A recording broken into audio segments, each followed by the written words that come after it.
The world of Kalkra is a black, rocky desert planet pitted with ancient craters. A brown dwarf fills the sky, giving off little heat and light so dim it can barely cut through the choking dust storms. The storms whip harsh winds across the planet, kicking up black sand into sheets of blinding dust. They pelt travelers with grit and grind down stone and metal to a powder. They blow the sand into huge dunes that can stretch for hundreds of miles and tower 1,000 feet or more, often covering mining platforms and burying roads.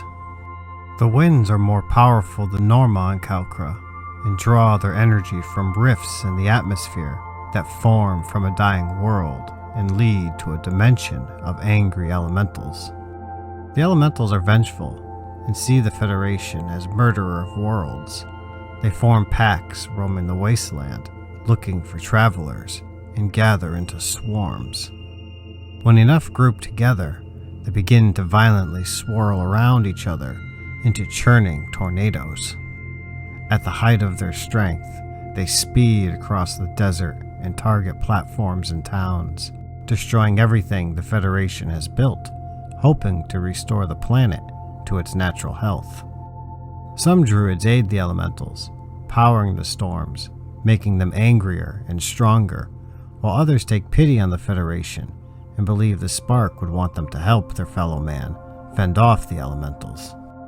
The Federation also fights off the winds by building inside the craters and using their giant walls of earth to protect against the wind, while scions draw on the energy of the ancient basins to protect against the star stones. The stones are littered across the desert as shards of broken meteorites. They glow a strange, pulsing yellow and bring ringing to the ears when held, along with headaches, confusion, and hallucinations. Used mostly to create cursed magic items, the stones are usually avoided or destroyed. However, the largest shards, the size of boulders, manifest their effects for miles and are near impossible to approach without one's mind melting from the intense magical energies.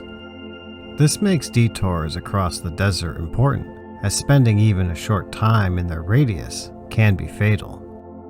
However, along the Desert of Nightmares, where the largest area of alien boulders cut across multiple worlds, one is faced with a choice: spend weeks going around or plunge through, hoping their sanity remains when they exit on the other side. Drawn to the Starstones are the Kalkra horned lizards, a large rhino-sized brown reptile. They are drawn to the magic by scent, but find the taste repulsive. They instead eat magic items and metal, tracking travelers by their mana scent. They cannot digest gold and silver, and form the waste into long, valuable spikes along its back. They drink from the Kalkra flower, a yellow, bowl-shaped plant that grows to the size of a small boulder and collects the meager moisture from the air, turning it into small pools of water. They grow in clusters, often in the millions around the ancient craters, and form much of the plant life on an otherwise barren, nearly dead world. For more information on bombardment theory, please refer to the book Mysteries of Ancient Space and Wonders of the First Age.